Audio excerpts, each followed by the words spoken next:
تسر أسارير وجه صبيح، تسر أسارير وجه صبيح. کی اور کہا کہ ہمارے خاندان کا ایک بندہ ایسا دعویٰ کرتا ہے، تو کیا یہ سچ ہو سکتا ہے؟ آپ کی کتابوں میں کیا بولا جا رہا ہے؟ کیا یہ باتیں سچ ہو سکتی ہیں؟ تو انہوں نے، یہود کے علماء نے اس وقت 3 سوالات بتائے کہ آپ اس کے امتحان کے طور پر 3 سوالات کریں. اگر وہ 3 سوالات کا جواب دے دے تو پھر اس کے نبی ہونے میں کوئی شک نہیں ہے، آپ آنکھیں بند کر کے اس کے دین پر چل سکتے ہو، اس کی مان سکتے ہو، اس کی اتباع کر سکتے ہو. اور اگر وہ 3 سوالات کا آپ کے جواب نہ دے سکے تو پھر وہ جھوٹا ہے، پھر اس کے ساتھ جو معاملہ ہو آپ کی مرضی، جو چاہے آپ اس کے ساتھ کر لو.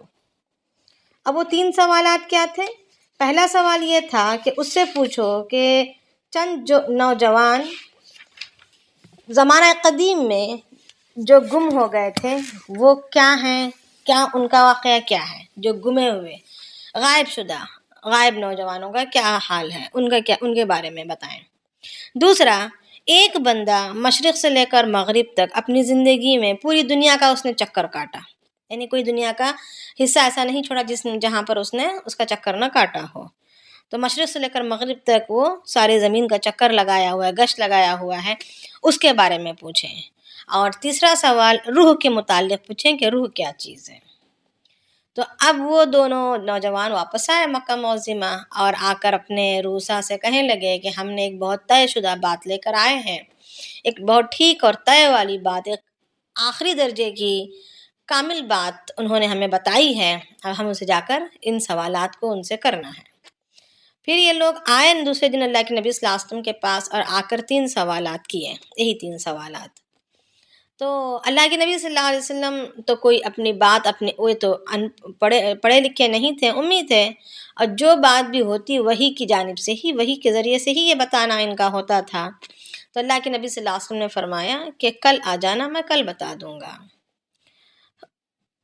قسمت سے اس دفعہ اللہ کے نبی صلی اللہ علیہ وسلم نے انشاءاللہ نہیں کہا تھا، بس یہ کہہ دیا، کیونکہ عموماً وہی آ جاتی تھی، اکثر جبرائیل السلام وہی لے کر آ جاتے تھے.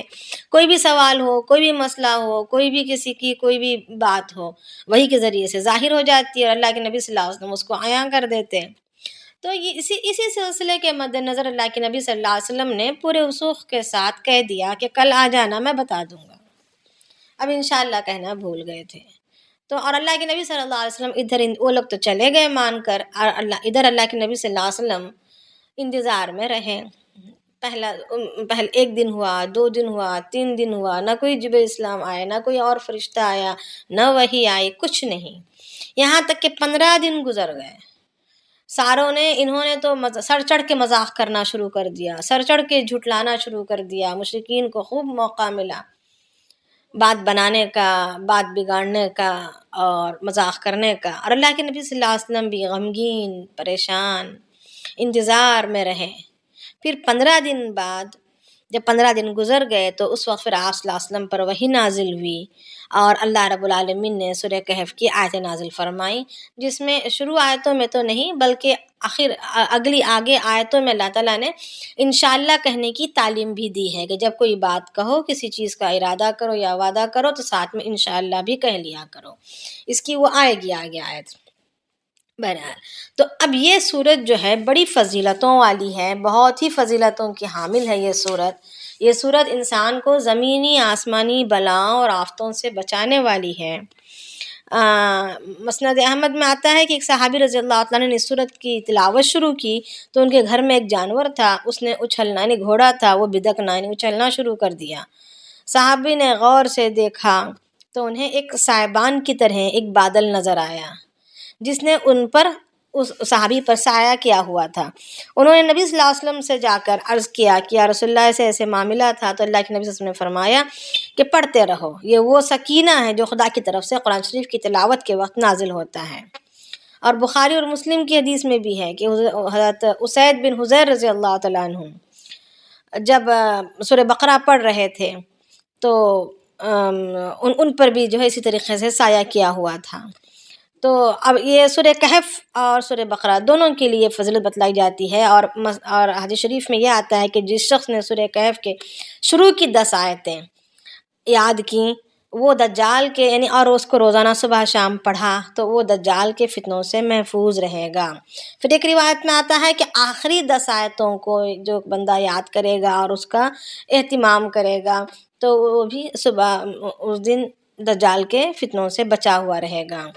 اسی طریقے سے یعنی احادیث، مختلف احادیث ہیں۔ پھر ایک اور حدیث میں آتا ہے کہ جو شخص سورہ کہف کی شروع کی 10 آیتیں اور آخر کی 10 آیتیں یعنی شروع رکوع اور آخر رکوع اگر یاد کر لے اور اس کو روزانہ صبح شام پڑھ لیا کرے تو وہ زمینی اور آسمانی بلاؤں آفتوں سے محفوظ رہے گا، اور اس کے پیر سے لے کر یعنی اس کے تلوؤں سے لے کر اس کے سر تک ایک نور قائم ہو جائے گا۔ پھر حدیث شریف میں آتا ہے کہ جو شخص سورہ کہف پوری سورہ کہف اگر کوئی بندہ پڑھتا ہے تو اس کے تلوؤں سے، اس کے قدموں سے لے کر آسمان تک نور قائم ہو جائے گا، جو اس کو ہر طرح کی بلاؤں آفتوں مصیبتوں پریشانیوں سے اس کی حفاظت کروائے گا۔ اسی طریقے سے پھر ایک اور حدیث میں بھی آتا ہے کہ جو بندہ جمعہ کے دن سورہ کہف پڑھتا ہے اور تو اگلی جمعہ تک وہ اس سے لے کر کعبۃ اللہ تک ایک نور قائم کر دیا جاتا ہے، جس کے ذریعے سے وہ ہر طرح کی آفات سے محفوظ رہتا ہے۔ یہ ایک سوال ہے جی، ایک تو فضیلت آپ نے بتائی کہ ہم ہر جمعہ کو پڑھنے کی فضیلت ہے جو دجال کے فتنے سے نہیں روزانہ پڑھنے کی فضیلت ہے، روزانہ کی بھی الگ فضیلت ہے۔ ہاں، روزانہ اگر شروع کا رکوع یعنی شروع کی 10 آیتیں اور آخر کی 10 آیتیں روزانہ صبح شام اگر پڑھیں گے تو دجال کے فتنوں سے اللہ پاک محفوظ کریں گے۔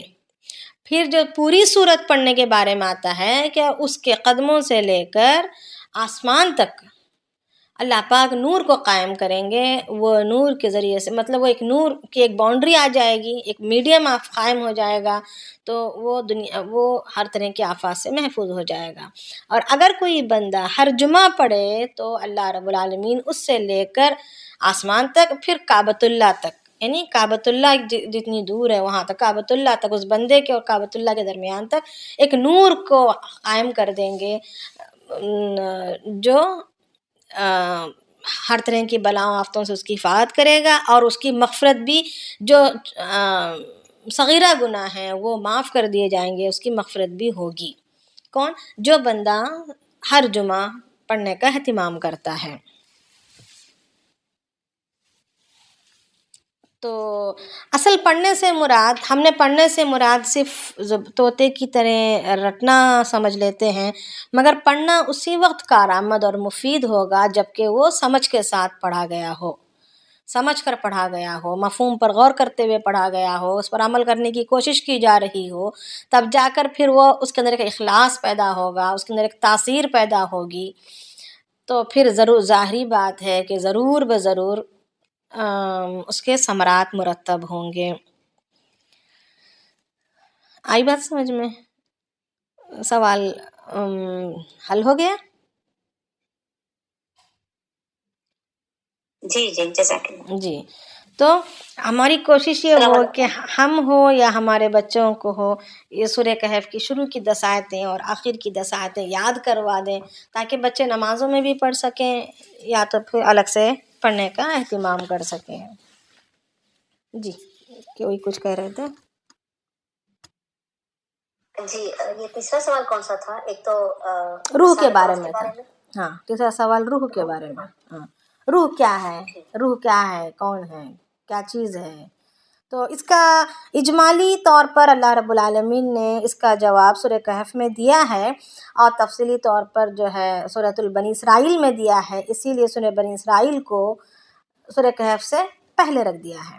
فوری بات یعنی سورہ بنی اسرائیل ختم ہو رہا ہے، سورہ کہف شروع ہو رہی ہے، دونوں کی آپس میں اسی وجہ سے آپس میں مناسبت ہے کہ آدھا اس کا تفصیل جواب ادھر موجود ہے روح کے تعلق سے۔ انشاءاللہ جب ہم اس پر پہنچیں گے تو ضرور دیکھ لیں گے۔ تو کسی کو کوئی اور سوال ہے یا ہم شروع کریں؟